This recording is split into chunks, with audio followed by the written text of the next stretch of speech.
which the clerk will now read. J.R.S. 3, joint resolution to provide for a joint assembly to hear the inaugural message of the governor. Resolved by the Senate and House of Representatives that the two houses meet in joint assembly on Thursday, January 9, 2025 at 2 o'clock in the afternoon to receive the inaugural message of the governor. Please rise and remain standing while the honorable justices of the Vermont Supreme Court are escorted into the chamber by the Sergeant at Arms.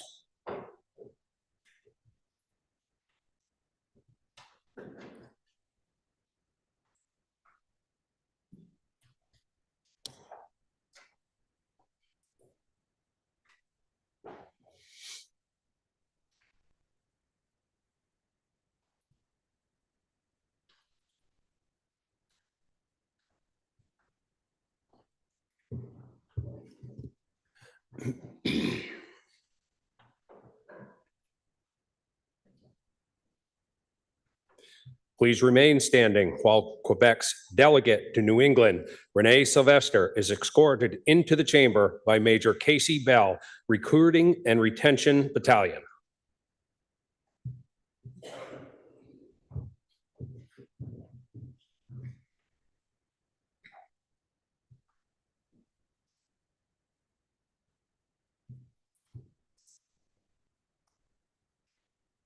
Please remain standing while Canadian Consul General, represented by Lisa Carrier, is escorted into the chamber by Sergeant First Class Yulia Benson, 40th Army Band.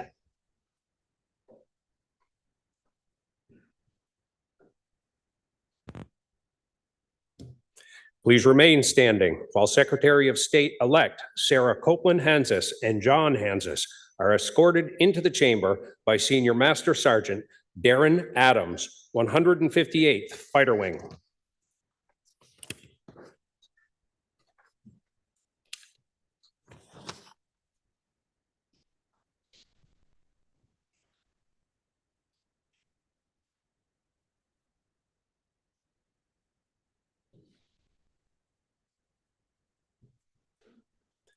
Please remain standing while the Auditor of Accounts, represented by Deputy Auditor Tim Ash, is escorted into the chamber by Master Sergeant Kelly Burton, 158th Controller Light.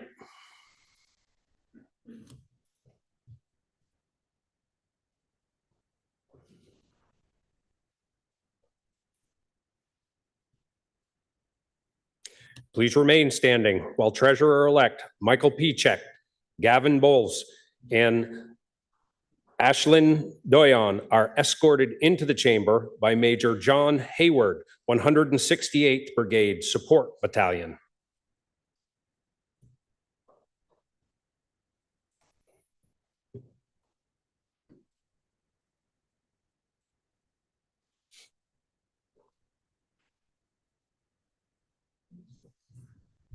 Please remain standing while Attorney General-elect Charity Clark, Lauren Yonda, and Robert McDougall are escorted into the chamber by Lieutenant Colonel Jason Boyd, 124th Regional Training Institute.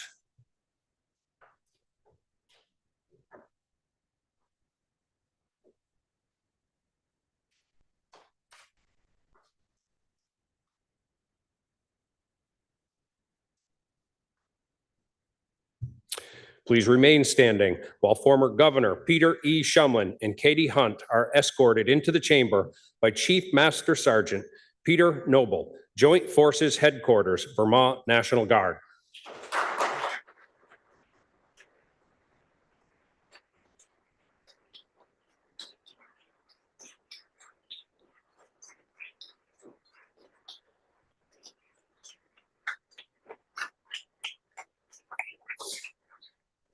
Please remain standing while former Governor and Mrs. James H. Douglas are escorted into the chamber by Master Sergeant Vladimir Sanon, 158th Fighter Wing.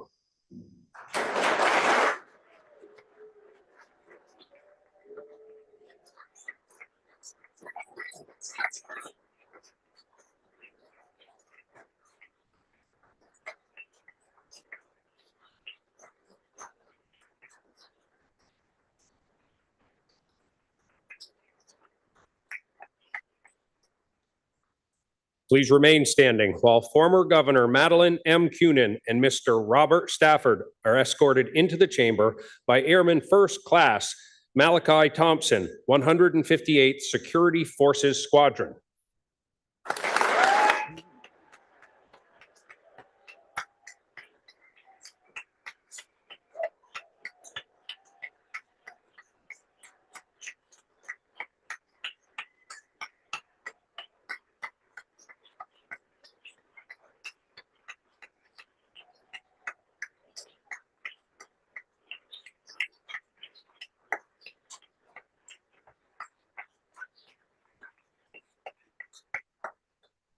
Please remain standing while Marion Dubois, Diana McTeague Scott, Erica and Rachel Scott, and Kevin and Donna Scott are escorted into the chamber by Colonel Robert Beaudry. Joint Forces.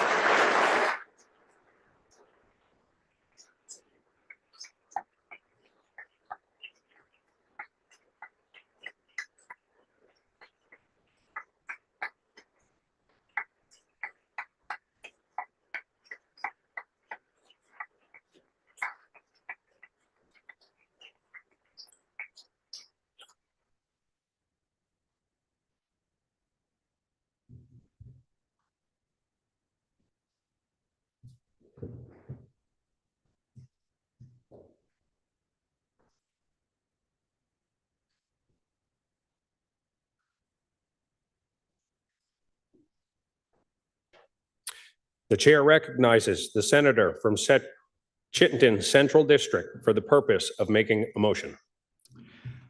Mr. Chair, I move that a committee of 6 be appointed to wait upon His Excellency Philip B. Scott, the governor-elect, and escort him into the chamber for the purpose of receiving his inaugural message.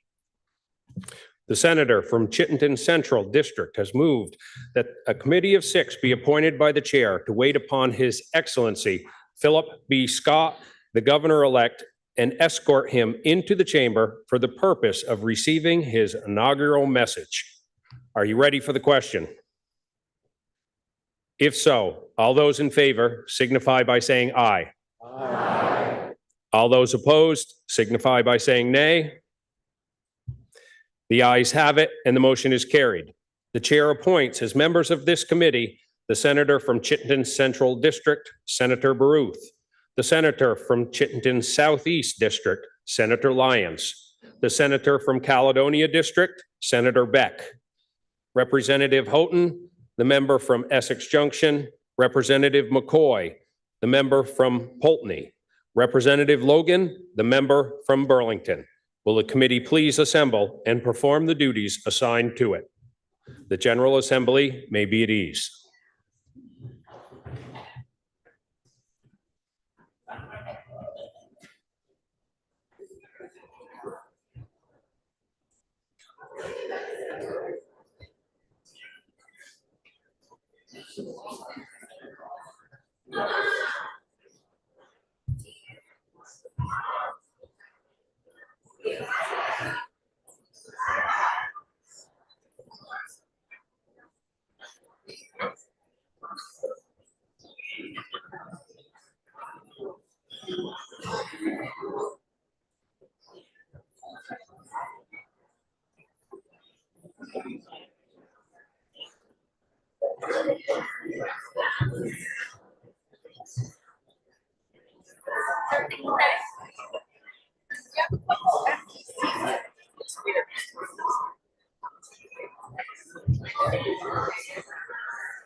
Madam Sergeant at Arms.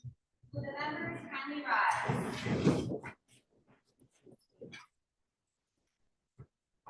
It is my distinct honor to present to you the Governor of the State of Vermont, Philip B. Scott.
Welcome. So remember your first time here? I did.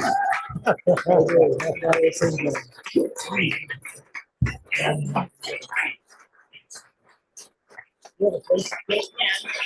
did. Please remain standing while the State Police Honor Guard post the colors.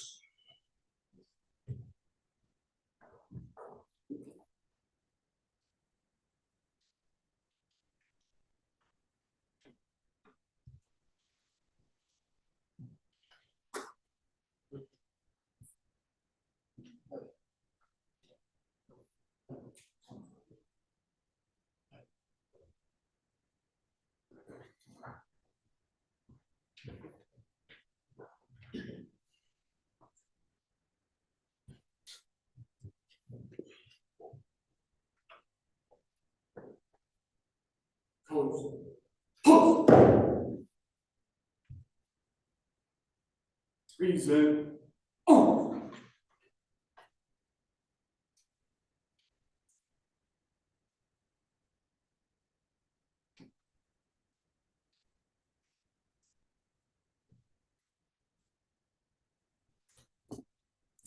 Please remain standing while Summer Booton of Fairfax, Vermont sings our national anthem.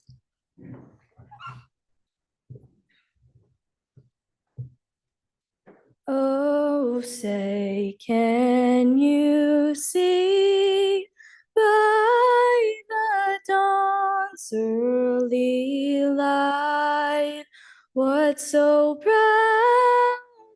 we hailed at the twilight's last gleaming, whose broad stripes and bright stars through the perilous fight o'er the ramparts we watched were so gallantly streaming, and the rocket's red glare, the bombs bursting in, gave proof through the night that our flag was still there.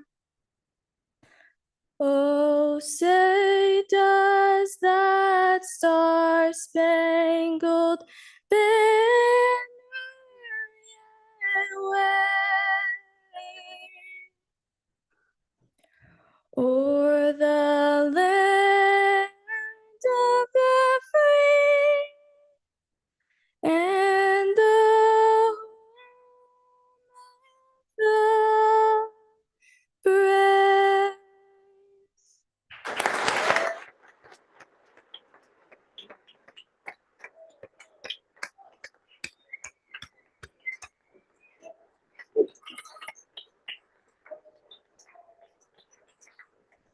Please remain standing while the State Police Honor Guard leaves the chamber.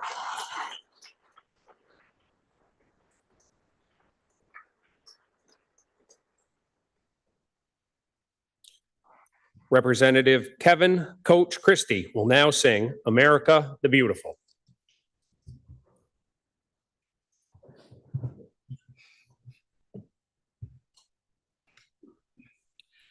Oh, beautiful for spacious skies, for amber waves of grain, for purple mountains, majesty above the fruited plain. America, America, God shed his grace on thee and crown thy good with brotherhood from sea to shining sea. Oh, beautiful for patriot dream that sees beyond the years. Thine alabaster cities gleam, undimmed by human tears. America, America, God shed his grace on thee and crown thy good with brotherhood from sea to shining sea.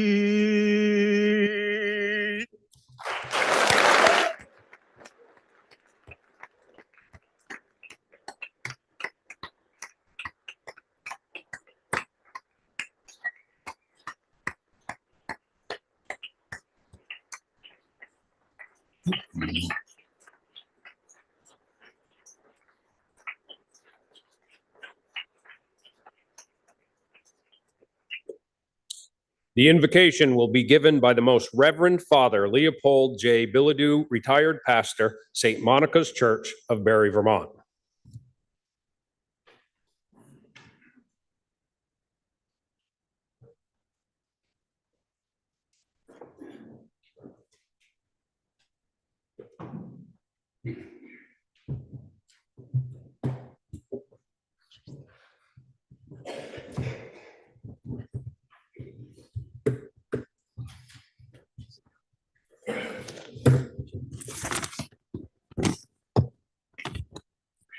Someone once said that to he who sings, prays twice. I'd like you to join with me in this little ditty.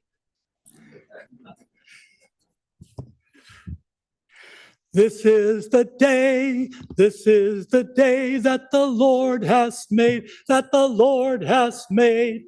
Let us rejoice and be glad in it, and be glad in it. This is the day that the Lord has made. Let us rejoice and be glad in it. This is the day that the Lord has made. Thank you. Let us pray. Heavenly Father, source of all life, freedom, and authority, we come before you in solemn prayer on this inauguration day of Philip B. Scott, the 82nd governor of Vermont, and John Rogers as the lieutenant governor. We thank you for the many blessings you have bestowed upon our state, from its shores to its green mountains, to its farms, towns, and cities. We ask that you continue to watch over this free state, its citizens, and its leaders, now and for many years to come. In a special way, we ask you to pour forth your blessings upon Governor Scott and Lieutenant Governor Rogers, as well as their wives and families, as they begin their special service to the state of Vermont. Bless them with wisdom, courage, and love as they take the prescribed oath and accept the heavy responsibilities of our state's highest offices. Keep them always faithful to their solemn pledge and enable them in your love to bear true allegiance to the state of Vermont and its Constitution by seeking the common good of all Vermont citizens and by joining hands with all our fellow citizens in the ongoing work of building a state that seeks to be a place of freedom, justice, and compassion for those most in need, especially the poor, the marginalized, and the unemployed. A state that cherishes and uses wisely the resources with which you have endowed our land. May Vermont, founded as a beacon of religious liberty and toleration, continue to uphold this most cherished freedom by welcoming in the public square faith and the values that flow from faith. Show us the path, Lord, to be builders of relationships in our state and its communities, so that we may bring forth harmony from our diversity. Bless our governor as he seeks to create cooperation among the government, business, service, and faith communities, so that together we may create opportunity for all our fellow citizens, especially the young people, to fulfill their God-given potential in loving homes and families and effective schools. Lead us, Lord, in finding ways to build trust in communities, to curb violence, and to protect the homeless, the destitute, the infirm, and the elderly.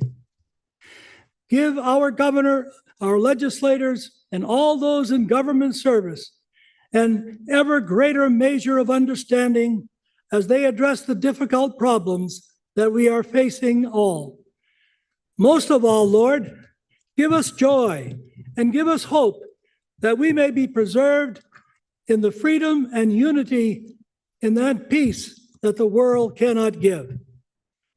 And after enjoying the blessings of this life, may we be admitted to those which are eternal. We make this prayer in thy holy name. Amen.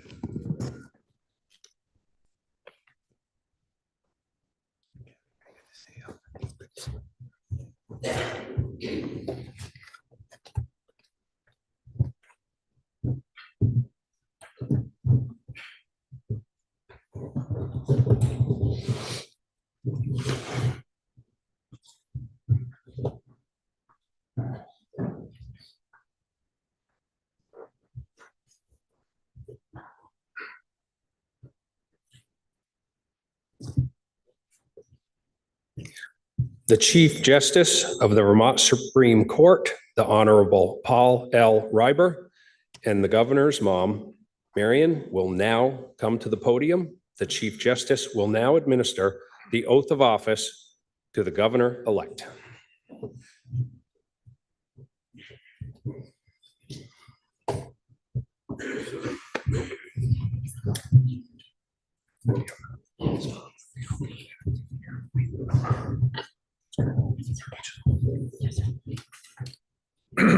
Governor, please raise your right hand and repeat after me. I, Philip B. Scott, do solemnly swear I, Philip B. Scott, do solemnly swear I will be true and faithful to the state of Vermont, I will be true and faithful to the state of Vermont, and that I will not directly or indirectly and I will not directly or indirectly do any act or thing do any act or thing injurious to the Constitution injurious to the Constitution or government or thereof, government thereof, so help me so God. help me God. I do solemnly swear I do solemnly swear that I will support the Constitution that I will support the Constitution of the United States, of the United States, so help me so help me God. God. I, Philip B. Scott, I, Philip B. Scott, do solemnly swear do solemnly swear that I will faithfully execute that I will faithfully execute the office of Governor the office of Governor for the state of for Vermont, the state of Vermont, and will therein do equal right and therein do equal right and justice to all and persons, justice to all persons, to the best of my judgment to the best of my judgment and and ability, ability, according to law. according to law. So help me So help God. me God. Congratulations.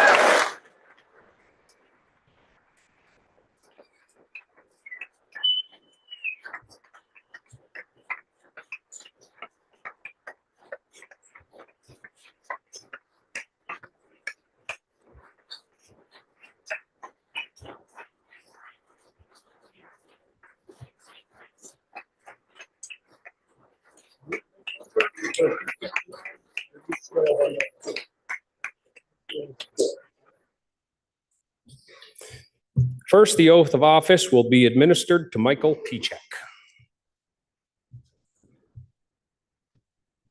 Do I have the script somewhere?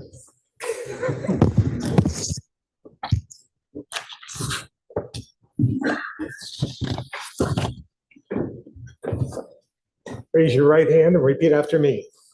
I, Michael S. Pichek, I, Michael S. Pichek, do declare and affirm do declare and affirm I will be true and faithful to the state of Vermont, I will be true and faithful to the state of Vermont, and that I will not, and that I will not, directly or indirectly, directly or indirectly, do any act or thing do any act or thing injurious to the Constitution injurious to the or Constitution government thereof, or government thereof, under the pains and penalties of perjury. under the pains and penalties of perjury. I, Michael S. Pichek, I, Michael S. Pichek, do declare and affirm do declare and affirm that I will faithfully execute the office of State Treasurer that I will faithfully execute the office of State for Treasurer the state of Vermont, for the state of Vermont, and will therein do equal right and justice and will therein do equal right and justice to all persons, to all persons, to the best of my judgment and ability, to the best of my judgment and ability, according to law, according to law, under the pains and penalties of perjury. under the pains and penalties of perjury. I, this last one, I, Michael S. Pichek, I, Michael S. Pichek, do declare and affirm do declare and affirm that I will support the Constitution of the United States that I will support the Constitution of the United States under the pains and penalties of perjury. under the pains and penalties of perjury. Congratulations. Thank you, Governor.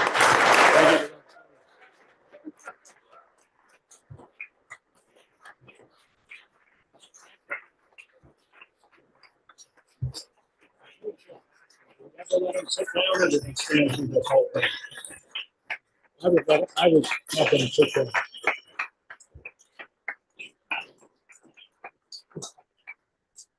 Seeing as we've been standing for so long, everybody can feel free to sit down. The oath of office will now be administered to Sarah Copeland Hansis.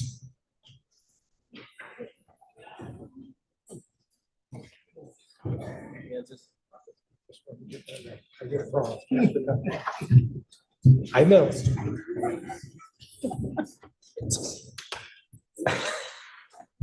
Raise your right hand and repeat after me.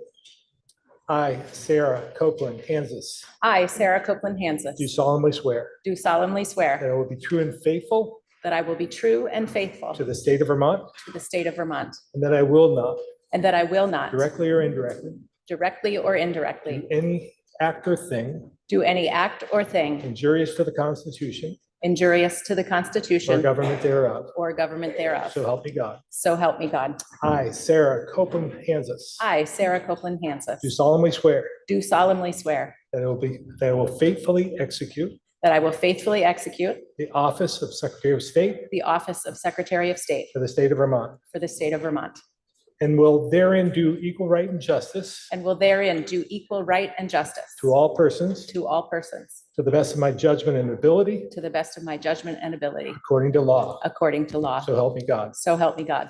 I, Sarah Copeland Kansas, I, Sarah Copeland do Hansis, solemnly swear do solemnly swear that I will support the Constitution of the United States. that I will support the Constitution of the United States. So help me God. So help me God. Congratulations.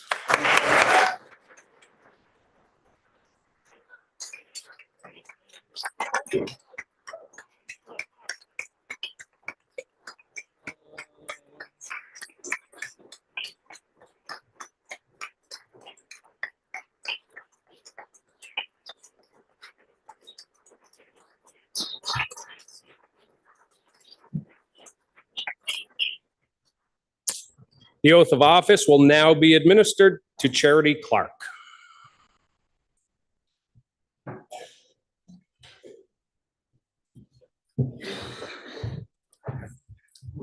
Raise your right hand and repeat after me.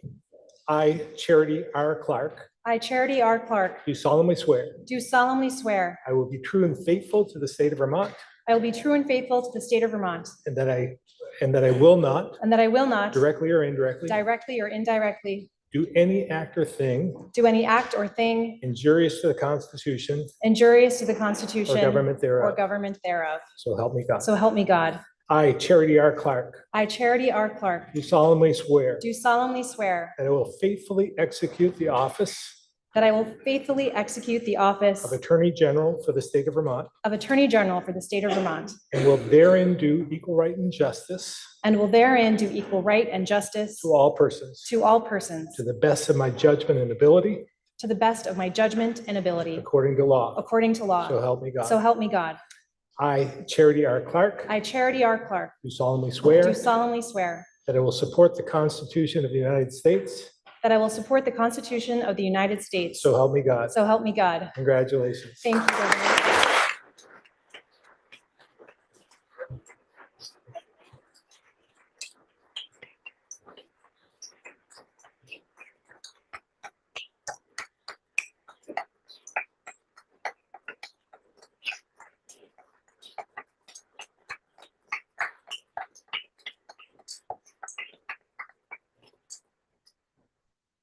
I haven't heard so much swearing since I left the farm. A second invocation will now be given by Rabbi David Fainsilber of the Jewish community of Greater Stowe, Vermont.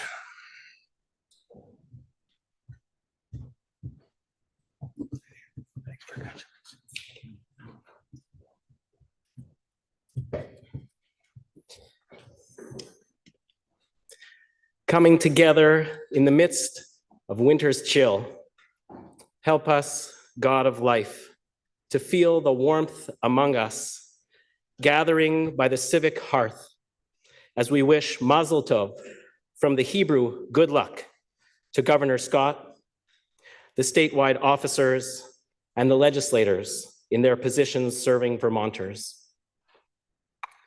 Chei ha'olamim, eternal living one, let me speak to you, O God, from my heart, according to my Jewish faith in this state house, before these honorable people, each filled with dignity and worth. Let us pause and look around at our fellow Vermonters, meeting each other's eyes, seeing one another as created in your image, each imbued with sacred purpose.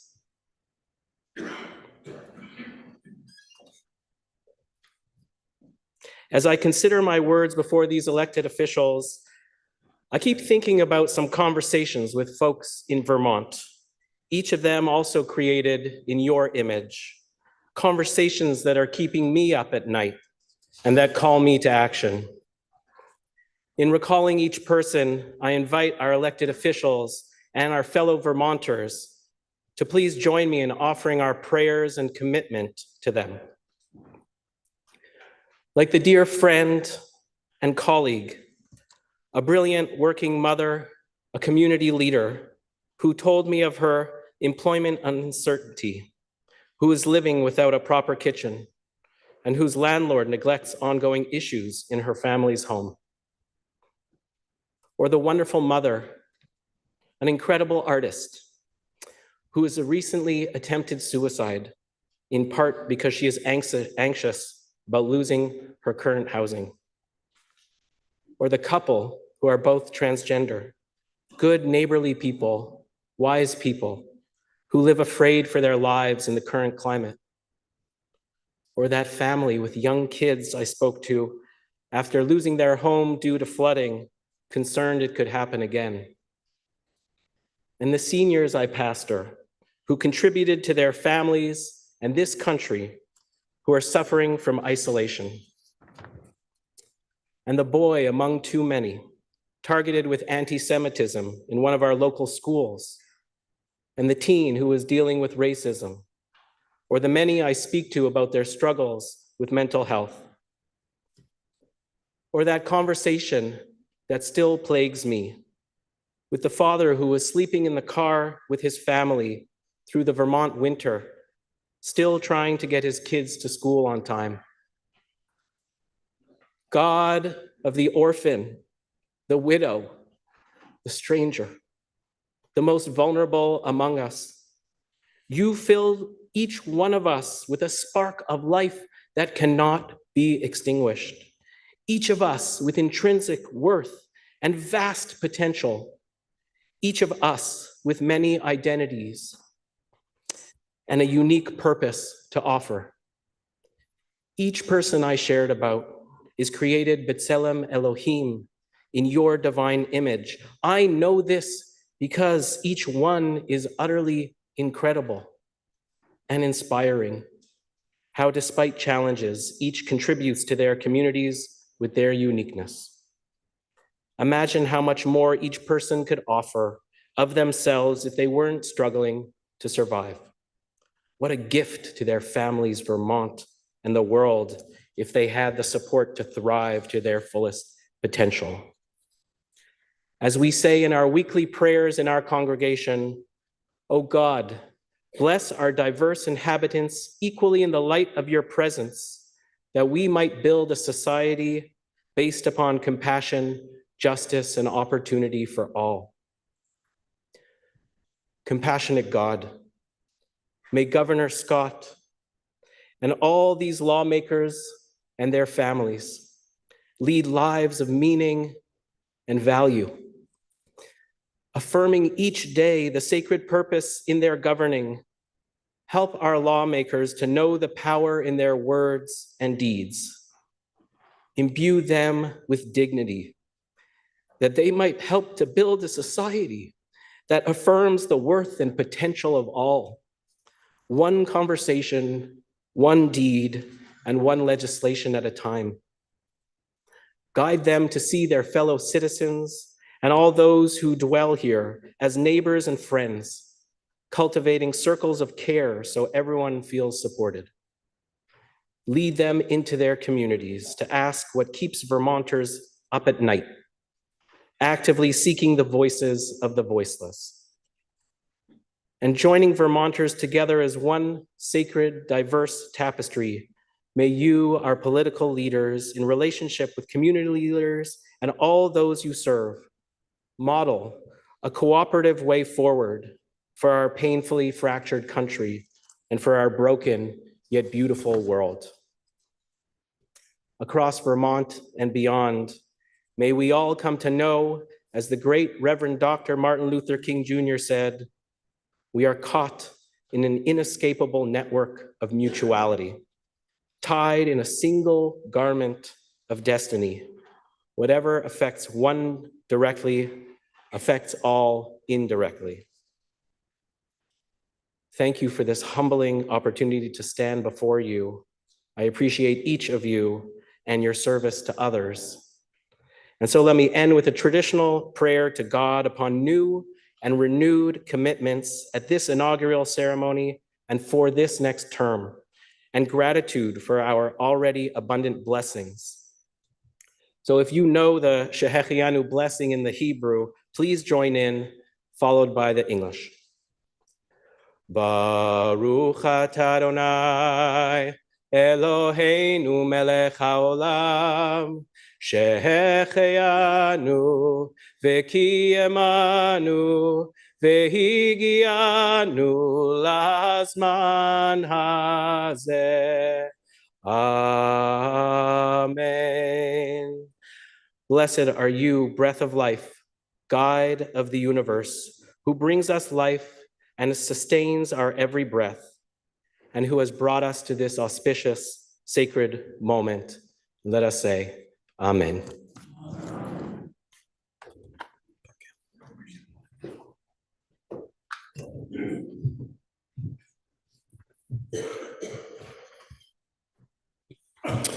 Patty Casey will now sing "These Green Mountains."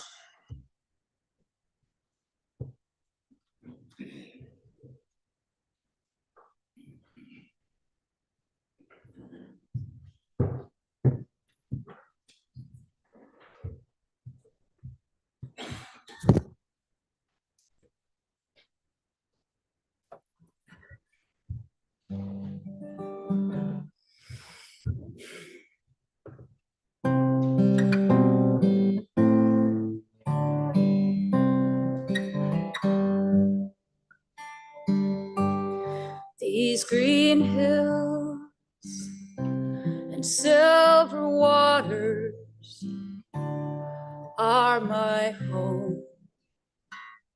They belong to me and to all of her sons and daughters. May they be strong and forever free, and let us live to protect her beauty and look with pride on the golden dome. They say home is where the heart is. These green mountains are my home. These green mountains are my home.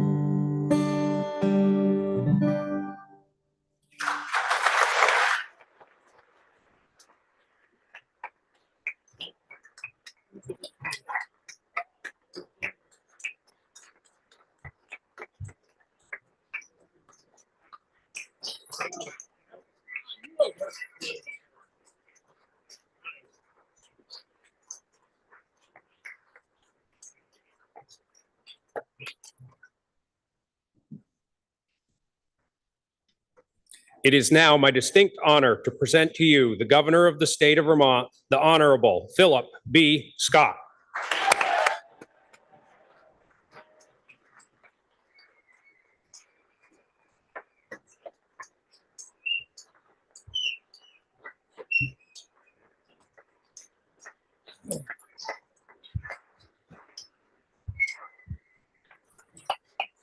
Thank you. Thank you. Thanks.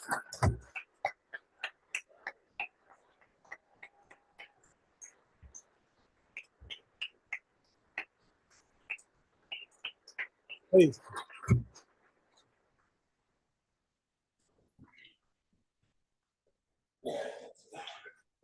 Mr. President, Madam Speaker, Mr. Chief Justice, members of the General Assembly, honored guests, and fellow Vermonters. I'm honored to have earned the trust and support of voters to serve once again as governor. It's great to have former governors, Shumlin, Cunin, and Douglas with us today. And I just saw Governor Douglas leave. Now, he said it was nothing personal, nothing to do with anything I'm about to say, but he's got a flight to catch. So, and at least that's his story. I'm not sure. We'll see.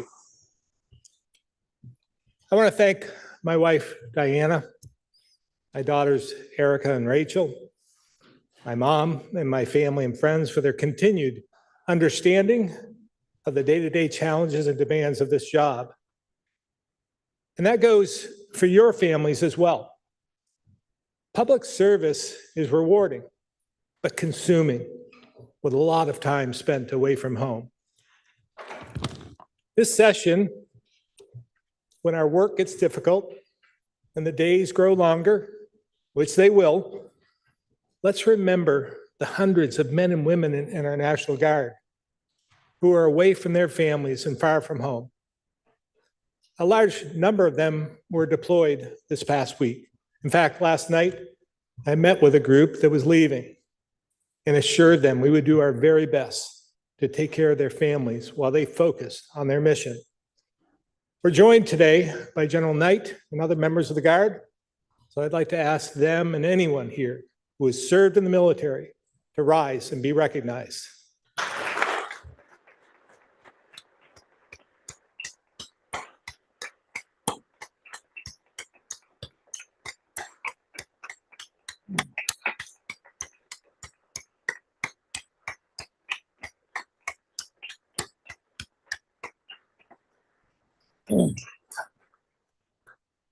I also want to acknowledge former legislators we've lost over the last year, who I had the privilege of serving with over my 24 years in this building. Bill Keogh, Kurt McCormick, Dick Sears, and Don Turner. And of course, there was my former seatmate, Bill Doyle, and my dear, dear friend and mentor.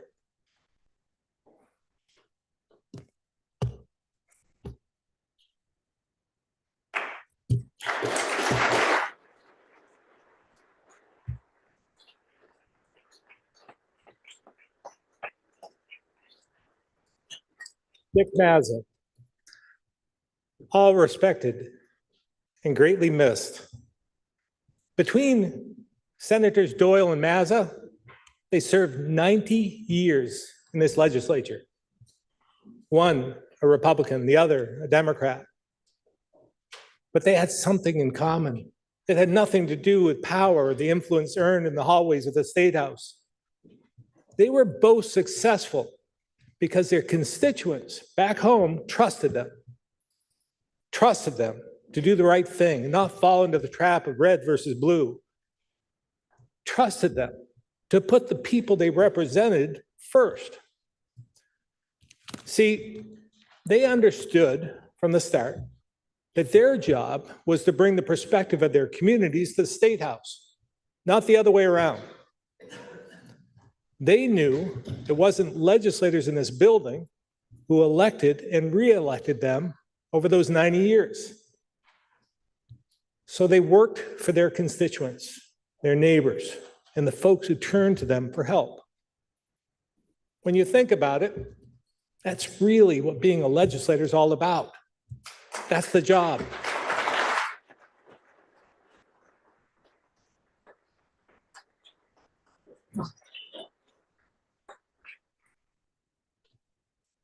Listening to your constituents and being a voice for those back home is essential, especially for those of you from cities, towns, and villages who feel left behind and want a seat at the table. There's no doubt many communities, businesses, and families are struggling, but it's not hard to see that Northwest Vermont is doing better than all the others. And it's not to say this region doesn't have challenges, but overall, it's where you see a lower percentage of kids in poverty, lower energy costs, higher median incomes, higher home values, and more new housing being built. And while we're desperate for workers across the state, the size of the workforce in Chittenden and Franklin counties is the highest it's been in recent history.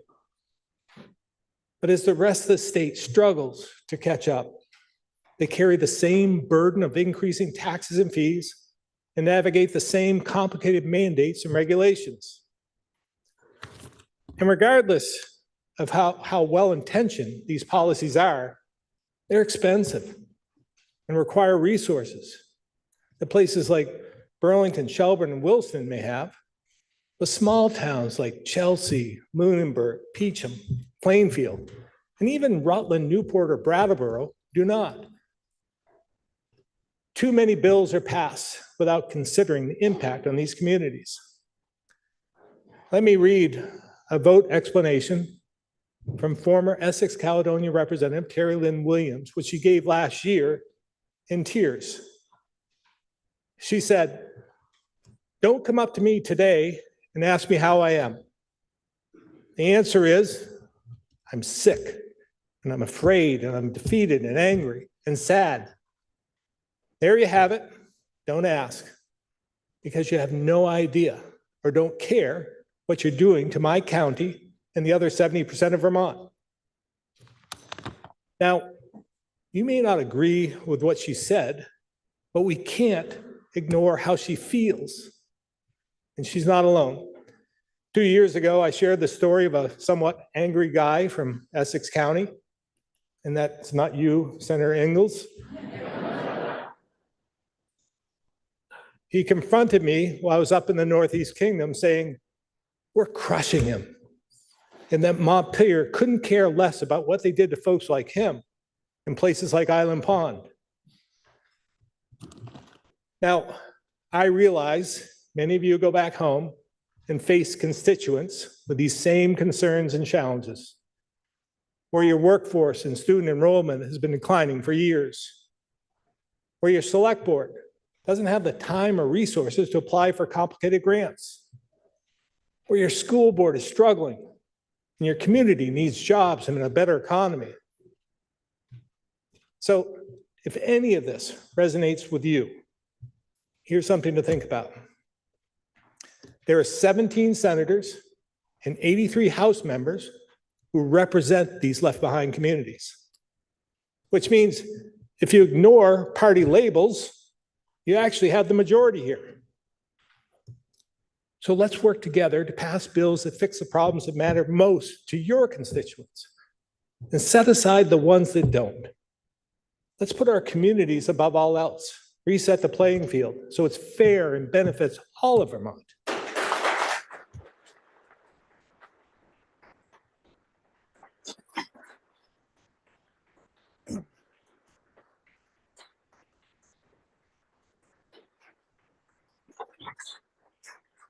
Now, let me ask you to think about a time when you're hunting, mountain biking, driving, or on a hike, and you've gotten turned around. You somehow got off the trail, took a wrong turn, starts to get dark, and it hits you. I went the wrong way. When that happens to me, I stop, get my bearings, and get back on course. But when it comes to politics, I know it can be hard to admit when you've gone down the wrong path and need to turn around. But we're not here to worry about egos. We're here to do what Vermonters need. And they just sent a very clear message. They think we're off course.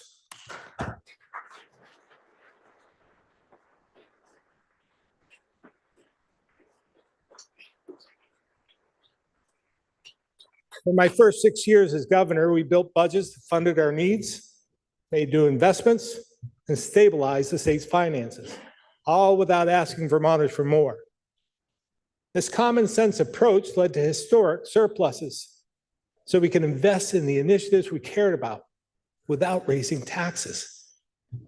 It wasn't always easy, but in the end, we were able to come to an agreement. But last biennium, things changed, and the legislature didn't have to compromise. So they built and passed budgets that met their wants, and then raised taxes and fees as necessary to pay for them.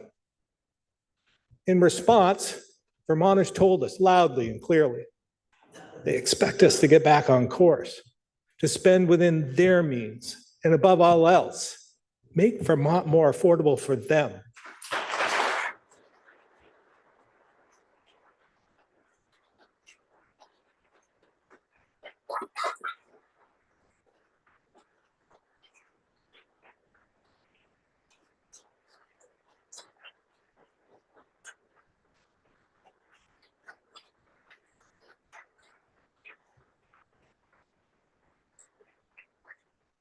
Now, you don't have to take my word for it. Just listen to Travis, a Harwood alum and Moortown resident who rushed from work to a public meeting so he could tell whoever would listen, I don't live here, I survive here. He's had enough. His taxes and his homeowner's insurance has doubled. His hands at that very moment were bleeding from the 14-hour day he just worked, a schedule that's crushing him. He said, I'm sick of all this ridiculous spending and the cost of everything doubling every year. I can't handle it anymore. I'm 46. I don't know if I'm going to see anything older than that here in Vermont. Now remember his age because I'll come back to it. He ended his comments with a simple message. It's too expensive. Straighten it out, figure it out, and come up with a better system because the taxpayers are sick of it. And that, I believe, gets to the heart of the issue. Because he didn't say slash and burn the budget. He said, do it better. In so many areas, I share your goals. Where we often disagree is how we get there and at what pace. As I've said, just throwing more money at problems hasn't equaled success. Not in education, state colleges, housing, homelessness, and other areas where we funded but haven't fixed the underlying structural issues. Without fixing the holes we're in, they just keep getting bigger, and the hard-earned money of taxpayers like Travis is squandered. So this year, I'm asking you to join me, to listen to those who sent us here. Think about what they can afford and what they need, and give everyone the chance to not just survive, but thrive.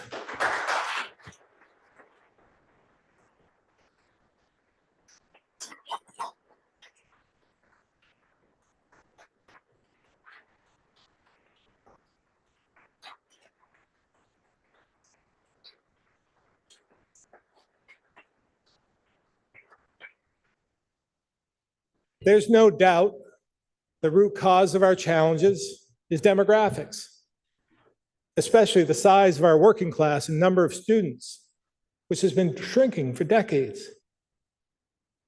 I know some look at recent data showing a population increase and think we've solved the problem.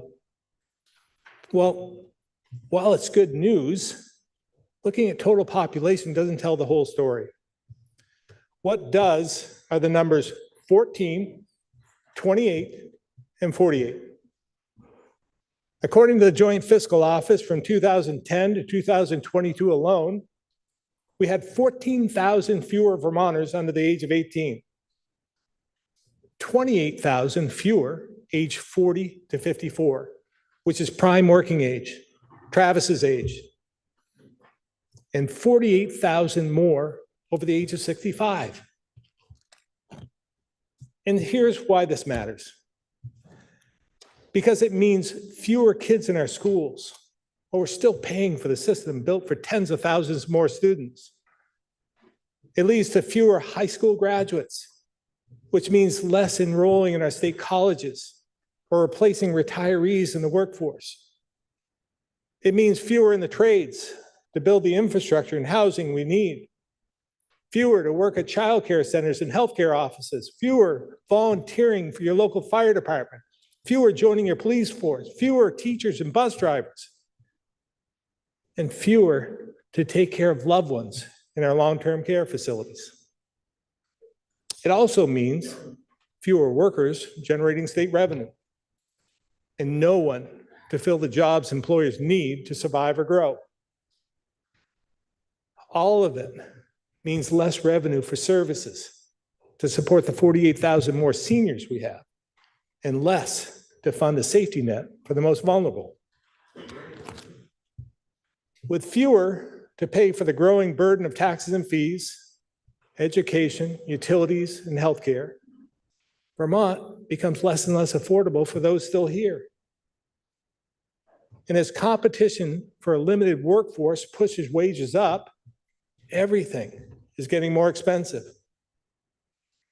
Meanwhile, it gets harder to attract the people we need because our reputation as one of the highest taxed and most expensive states isn't exactly a great marketing strategy.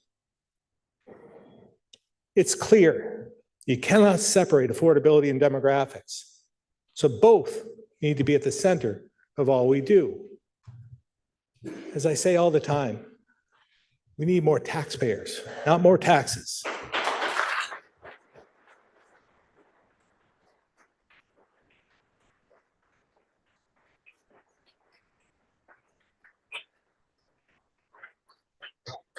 Housing is a great place to start. We know mortgages and rent are unaffordable for many. The cost and the shortage of units drives people out of Vermont and prevents families and workers from moving here. To me, the issue is obvious, and its solution relies on a basic economic principle: supply and demand. According to the Housing Needs Assessment, it will take 7,200 homes just to break even. And if we want to grow the workforce beyond what we have today, we need over 8,000 homes a year for the next 5 years. But our current rate is about 2,300. Now, that's an improvement over the 1,600 a year we saw over the previous decade, but it's nowhere near enough. So this session is crucial. We passed an actual housing bill focused on 4 strategies. First, let's strengthen our foundation with infrastructure for housing and flood recovery, not just with funding, but with a creative expansion of our successful TIF program. Second, we can give a helping hand to neglected communities by continuing to transform dilapidated houses into homes and economic opportunity. Third, we need more people investing in and revitalizing working class neighborhoods. So let's continue to grow creative programs like VHIP and help more mom and pop investors be part of the solution. And fourth, if this is truly the crisis we all know it is, let's treat it like one. In order to make real progress, we've got to address our appeals process, which has been abused for far too long. And we have a lot more work to do on last year's land use bill, like expanding the Act 250 exemptions currently provided to a select few and giving rural communities a seat at the table so they too have an opportunity to thrive and grow.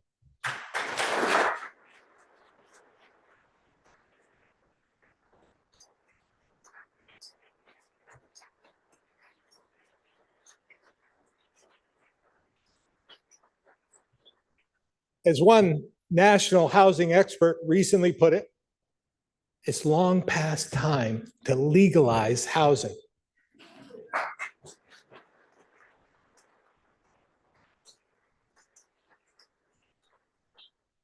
More housing plays an important role for another key challenge, education. As you well know, last year, bills went up 14% on average, and as high as 38%. And if this year's projected rate goes into effect, education property tax will have increased 33% in just 3 years. And that's only property taxes, which for good reason has received a lot of attention. But what's not as obvious is all that's been added to the ed fund from other sources. 100% of our sales and use tax, about $600 million a year, goes into the ed fund. So does 1/3 of our purchase and use tax, and 1/4 of our rooms and meals tax, as well as 100% of the new short-term rental surcharge, and all lottery proceeds. And at times, we bought down rates with general fund money that could have gone to housing, human services, climate mitigation, public safety, and so much more. So when we tell ourselves that we pay for education with property taxes, that's not the whole story, because over 1/3, about $800 million, comes from other sources. Since I took office, the education fund has gone from $1.6 billion to an astounding $2.3 billion and climbing. We're one of the top education spenders in the nation. Yet, in too many districts, teachers aren't paid enough.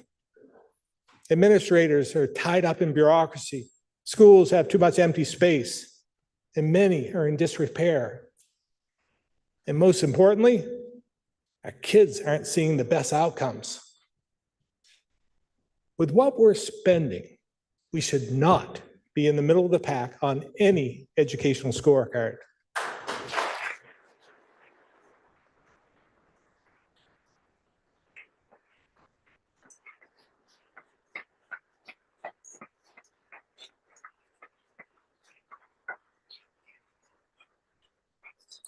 And our kids should all be at grade level in reading and math. But in some grades, less than half hit the mark. While educators, administrators, parents, and kids are doing their very best to make things work, the statewide system is broken and failing them. So what's causing the problem? First, it's the way we pay for it, the funding formula. 48 states set the amount they will spend on education each year. Vermont does not. Here, every school budget is set by school boards. And if local voters pass it, the state is required to pay it, no matter how much it costs. Then the state sets the property tax rate using the CLA, grand list, pupil weights, and a bunch of other complicated stuff that few understand. And it's typically done weeks after budgets pass and months after they're built. So when school boards and voters make their decisions, few know the impact on their property taxes. We all know there are some communities whose taxpayers can't afford to pay more. So they keep their spending low in hopes of smaller tax increases. But too often, the communities that have more can afford more, so they spend more. And those higher spenders can actually increase the rates of those whose kids and teachers are getting less. Next, we need to take a hard look at how we govern and administer education. Put simply, we have a lot of buildings, classrooms, adults, and layers of bureaucracy, but fewer and fewer kids and taxpayers. Today, we have 83,500 pre-K through 12 students paid for by the Ed Fund. For the 80,000 who are in public schools, we have 52 supervisory unions, 119 districts, and 287 individual schools. We also have among the very smallest class sizes in schools in the nation, and the very lowest student to teacher and student to staff ratios. Now, some may think this is a good thing, and maybe it is. But the evidence shows that many high-performing schools throughout the country are larger with bigger classes and higher ratios. The bottom line is our system is out of scale and very expensive. And as obvious as these challenges are, we haven't been able to fix it. Efforts like Act 68, Act 46, and Act 127 have fallen short because they tried to tinker with an existing structure that simply isn't working well. So let's have the courage to fix the entire system, to make it work better for all kids and give them more opportunities from cradle to career.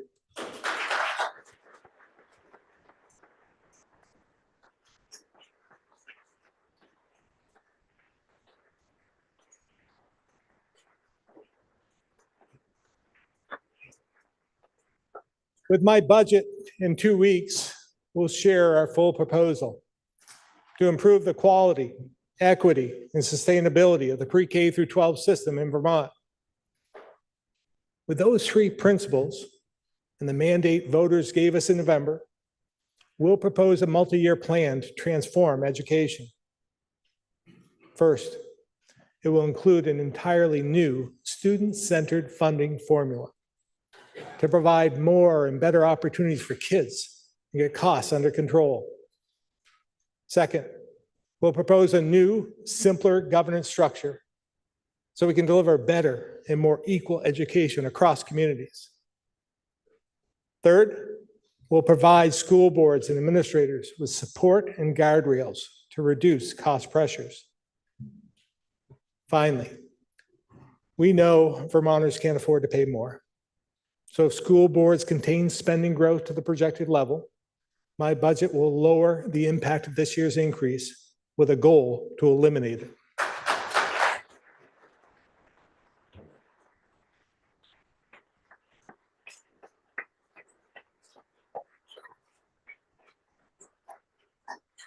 Now, I'm not going to sugarcoat it. None of this will be easy. And I'm sure we'll hear some of the same hesitations and concerns of the past. Here's a few you might remember. We need some schools to consolidate or close, but not our school. We need lower costs, but we won't share a teacher or principal. We need efficiency, but we want our own school board. We need pay equity, but we want our own employee contract. We need the state's help, but don't mess with local control. All these concerns are more about adults than students. And failing to fix this problem is failing our kids.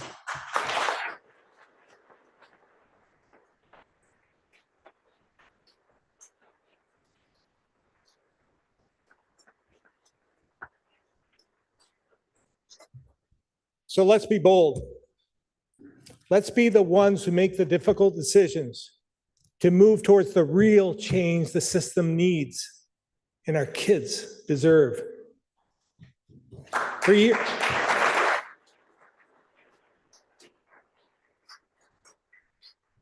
years, I've said, if I gave you $2.3 billion to educate 83,500 students, it would look far different than what we have today. This session, we have the rare opportunity to not only make our system more affordable for taxpayers, but also improve the quality of education for all kids, no matter their challenges or where they live. And we owe it to everyone to seize the moment and be brave together.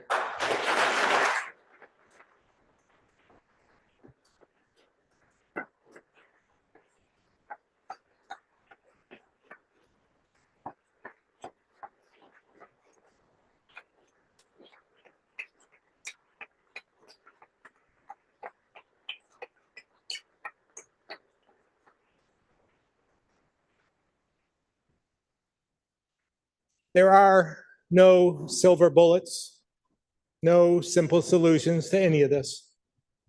But in a state with so many crises, from demographics and workforce to public safety and disaster resiliency, to affordability of government, healthcare, education, and the cost of living and doing business, we need to start somewhere. I believe prioritizing housing and education in a way that makes Vermont more affordable, not less, is how we make the biggest gains. In the coming weeks, we'll talk about how to stabilize our healthcare system, share proposals to improve public safety, strengthen communities, and support climate change policy that's achievable and affordable. So we'll be juggling a lot of issues, but it's more important than ever to prioritize and stay focused on the fundamentals that matter most to Vermonters. In a few short months, I'll be standing right here again as we adjourn the first half of the biennium. Those of you who have been around a while know our time together will be gone in a flash. So on that day, what is it you want to have done for your community? What priorities of theirs will you have addressed? I can promise you my efforts, my focus, and those of my entire administration will be squarely on solving the problems Vermonters sent me and all of you here to solve. Creating a high quality, equitable, and sustainable education system. Pushing for regulatory changes to legalize housing. And making sure whatever we do, we keep affordability for everyone our top priority. Vermonters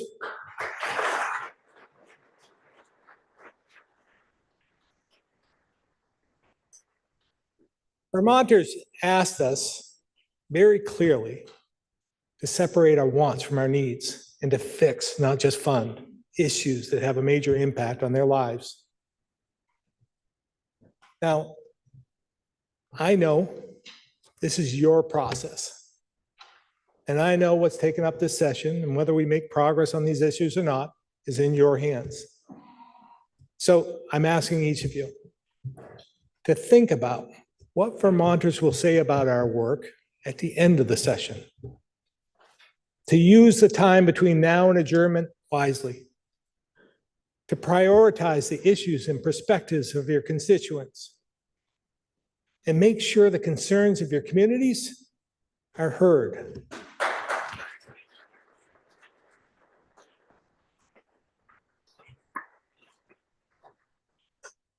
The good news is we've shown what state government can do to solve problems and help people. We, all of us, saw it during the pandemic. And I often think back to what it took to build that response. Long days, nights, and weekends that spanned months and then years. But even with all the uncertainty, with all the loss, the hardship, difficult decisions, and tough calls, we got through it. And with the federal aid that came our way in the aftermath, we, all of us, strengthened 246 water treatment systems, supported over 600 businesses, created nearly 2,000 homes, protected 3,500 acres with climate change mitigation projects, and improved broadband for over 100,000 households and businesses. And this money is still funding projects, so there's more to come. We've had some success on a smaller scale as well. A little over a year ago, there was an idea to fold a team from the Agency of Transportation, the folks who build things, into our housing team to make more units available quickly and affordably. When floodwaters damaged dozens of homes beyond repair for the second year in a row, this group stepped up to say, we can help. And in a show of true bipartisanship, the E-Board transferred $7 million to get them started. In a matter of months, they've improved 34 empty lots and placed 32 mobile homes with 5 already under contract for purchase. And that's just one example. Here are a few more. We've welcomed over 1,000 refugees in the last 3 years and will continue.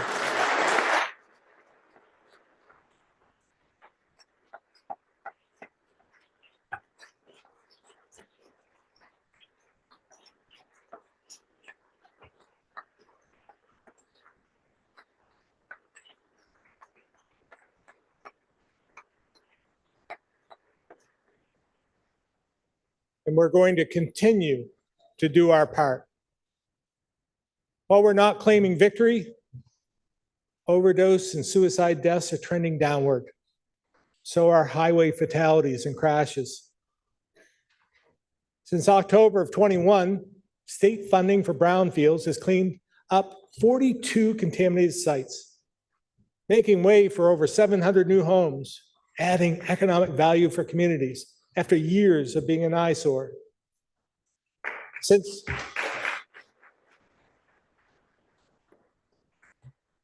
Since 2020, our VHIP investments have brought 500 affordable apartments online, with almost 500 more under construction. As you recall, the average grant is about $36,000, which is a bargain in today's market.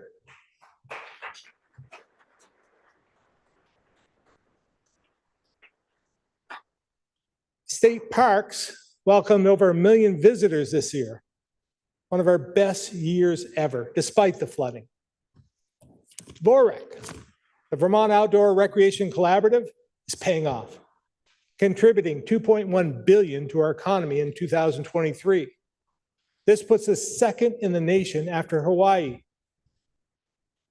We've issued hundreds of rays of kindness, recognizing Vermonters for their everyday good deeds, which includes Mr. G, a teacher in Northfield who's here today, for his Walking Wednesday group that's been connecting students to exercise in their community for years.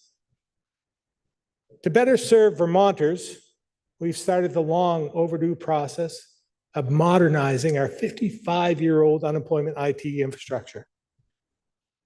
We've completed major projects like the 1,000-foot runway expansion at the Franklin County Airport, which, coupled with the expansion of water and sewer, which we did, will make Highgate and an economic hub.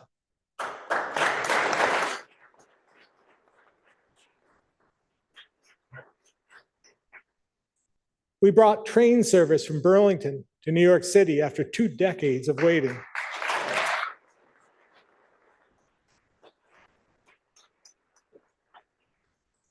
But that's nothing compared to another huge accomplishment in transportation.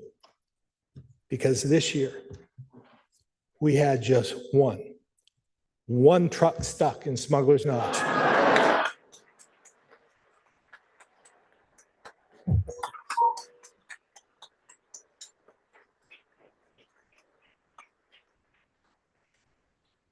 Now, if we can go from as many as 12 stuckages down to 1, we should be able to do almost anything. Kidding aside, all across the state, there are good things happening, large and small, every single day. Last year, I talked about the countless Vermonters leading by example to support their communities in good times and bad. It's something we saw in the summer of '23 and again in '24, when flood waters ravaged the state. And Vermonters tapped into the same stubborn sense of community to once again help their neighbors muck out and clean up. But it's not just about lending a hand. It's the genuine concern for others, the selflessness that sets us apart. About a month after this year's flood, me and my team were in Lindenville, talking with the town about their many challenges. With back-to-back floods, the local teams were exhausted. The NEK's 2-person long-term recovery group was struggling to keep up with all the need. The select board was piecing together funding to cover costs, and they were all spread too thin. But what struck me, and it stuck with me, was something one of the local homeowners said. Carrie and her husband Nathan gave us a glimpse of life on Brook Road, which along with Red Village Road, saw some of the worst damage and left many, them included, on an island in their own homes. Since they couldn't drive in or out, they had to walk one kid up the road and the other down to get them to school. Family members were carrying in groceries on foot. And as their generator was running low, they were trying to figure out how to get fuel. But Carrie wasn't sharing this story to complain. Her point, her concern, was not about her family or even the challenges of her town. She said, I'm just worried about the folks up in Kirby. Because even with all Lyndon's struggles, she knew they had more resources than their smaller neighbor. This is the selflessness. This is a stubborn sense of community that inspires me to do the work, make the lives of these Vermonters and all Vermonters easier and better every day.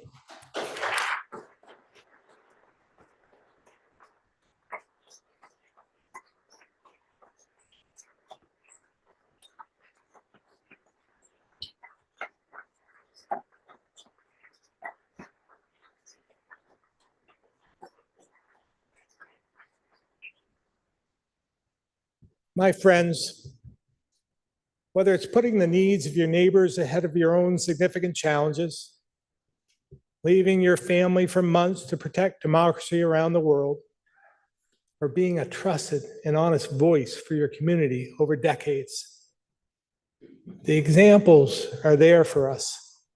We just need to learn from them. This year, once again, we've been asked to step up, to solve big problems and help people. And there's no doubt our challenges are great. But if we meet them head on, accept reality, but refuse to settle for it, I know when this session comes to a close, we'll be able to go back to our communities with our heads held high, proud of the work we did here. We'll go home with a renewed sense of duty and hope of the brighter future that all Vermonters deserve. That's what they asked us to do. And we cannot, and we must not let them down.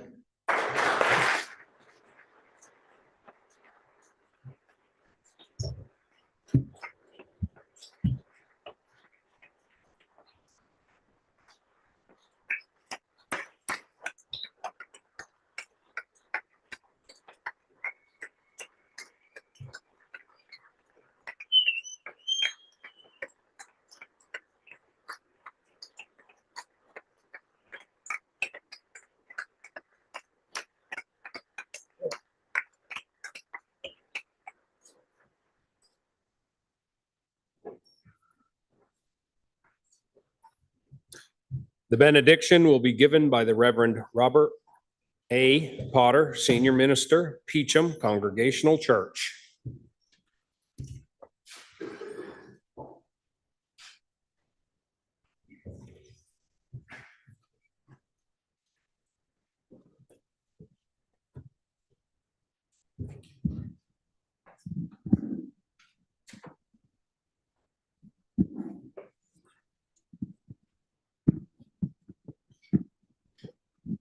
Leave now, I'll see you go.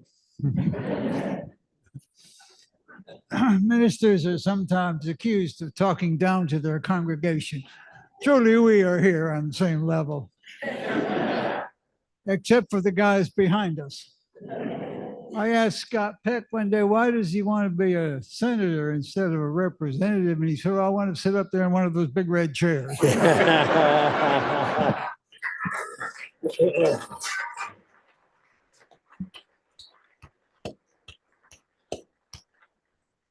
That's not true. I made that up, but I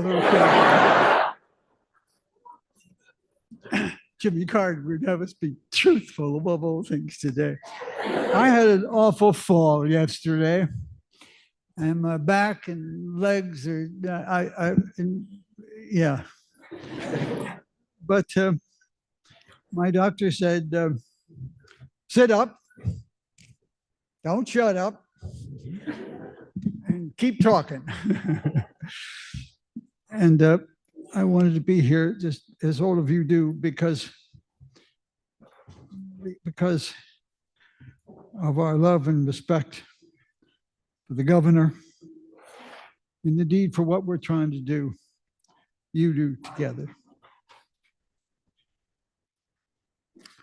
I've been thinking though, if I get a little lightheaded if I stand up, so they made me sit down here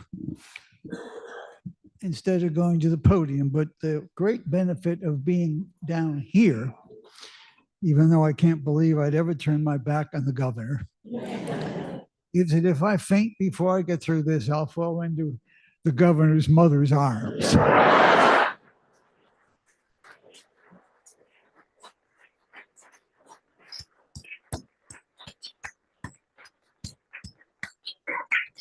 She's a dear friend of many years, so she'll understand emotion. I want to thank my son, my wife of 67 years. I'm about to be 90 years old, so I guess I have a right to fall apart. And my son, Jeffrey, Dr. Jeffrey, who is the pastor of Old First Church in St. Johnsbury. I think it was a humorous dream. Now the text. I'll try to stick to it. When I conversed with my longtime friend, the governor, I said, Phil, you cannot afford, and he leaned in, of course, at the very words, you cannot afford not to have me give the benediction at your inauguration. It won't cost the state or a taxpayer a penny. Except for me. Unless we lose our sense of humor amidst enormous challenges and think that only one party is concerned about cost. Let me remind you that a few years ago, protesters, 100 of them, as I remember, shouted from the balcony during my benediction. This is my 7th. We want a single payer system.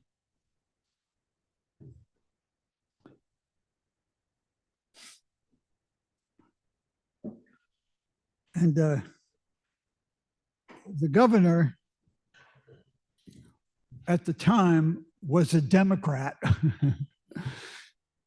Can you imagine a Democrat saying we can't afford it? Now, those are not my words. I've just come from the town dump. Well, not just, but, and they told me which party to vote for. And I said, no, thanks. And they sort of backhanded me and said, get out of here. It's very humbling to be thrown out of the town dump. But maybe that's what we need to do, because no party has obviously a corner on truth, and we know that. I also come here on a day when we honor two great Americans, Jimmy Carter and Martin Luther King, in a few days. And I thought it might be helpful for me to remind you that of my long personal ties with Martin Luther King. We did a number of things together over the years. Most recently, we shared a graduation stage. And he gave a great speech on the need for having a tough mind and a tender heart. A tough mind and a tender heart. And afterwards, he said to me he really preferred to give the benediction because obviously I had so much fun doing it. But also, he liked giving the last word. And so do I. On the road from Burke to Island Pond, there's a park-like clearing amidst a vast wooded wilderness. I passed it many times, and one day I decided to stop. It has a mow perfectly and gated with a high granite monument, no doubt from Mary,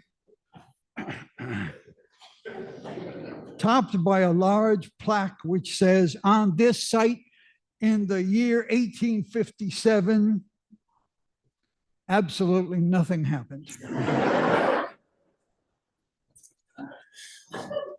Let no plaque ever be put on the side of this building. We have come here today, dear friends, perhaps from old cow paths and old logging roads by the river, honoring those who have come before us, through valleys that give us our values and our vision, and over mountains that give us our meaning and sense of the marvelous. In this land we so love. We have come to do the purpose of the people. We come with the agricultural goddess above us, that same old symbol of sacred earth and serious hands, of our history and our hope and our hard work. And it is wise that we give her renewed life with our vitality and our vibrance, and never giving up in spite of the enormous challenges that we obviously face. And then also above us is that great motto, freedom and unity,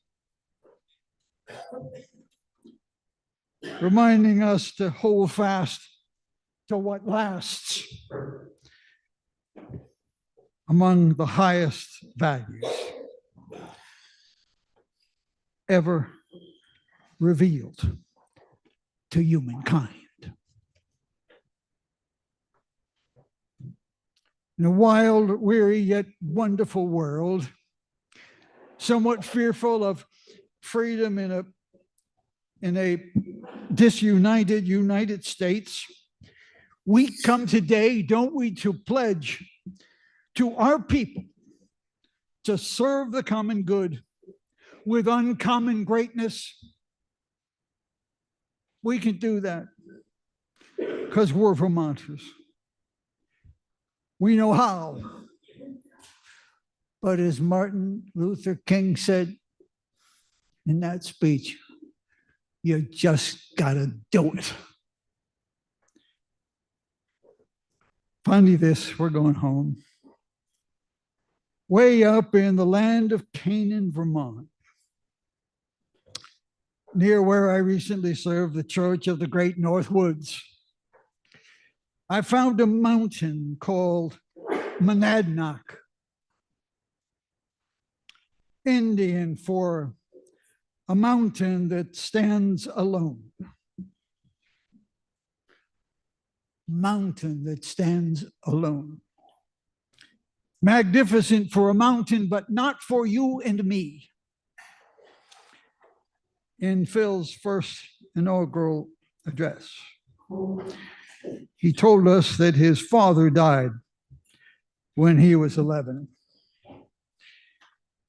My mother died when I was 11. We knew then and we know now that we do not stand alone. No one in this room got to where we are today by standing alone. No one. Not today, not tomorrow, never. So on our way home tonight, or any night on the long, dark nights of a Vermont winter, remember this, dearly beloved, remember this. Sometimes, somehow, somewhere, somebody loves us. Somebody loves us. May we, knowing that love, may we have the courage to carry on. Carry on. Carry on. Carry on, Governor. We love you. We do. That's the last word.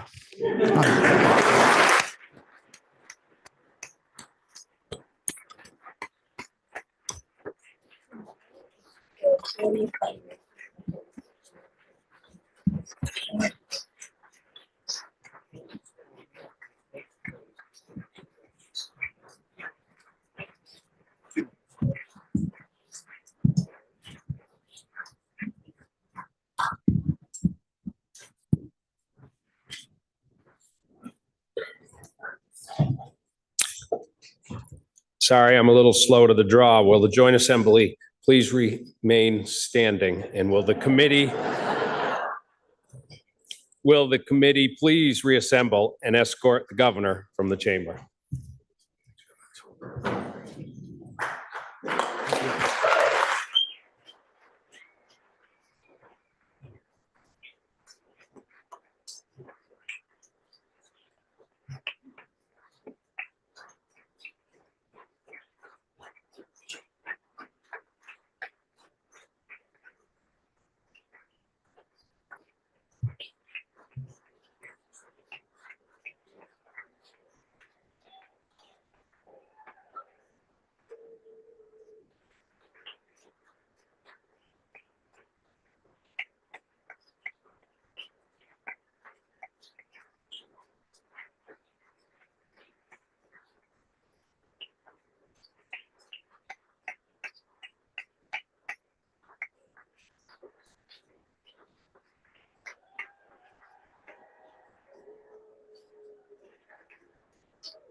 Please remain standing. Will the Sergeant at Arms please escort the honorable justices of the Vermont Supreme Court from the chamber?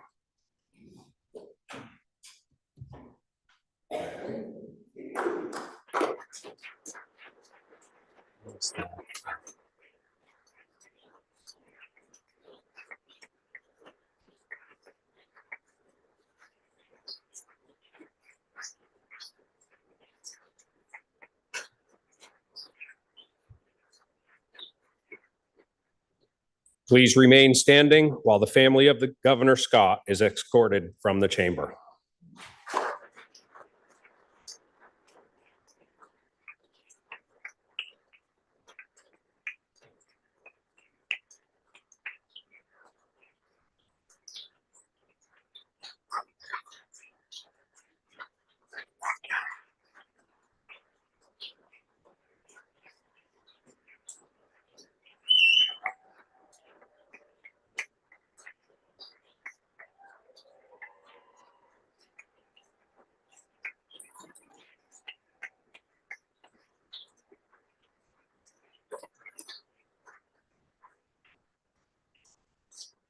Please remain standing. Will the National Guard please escort our distinguished guest from the well of the house?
There being no further business, I do hereby declare this joint assembly dissolved.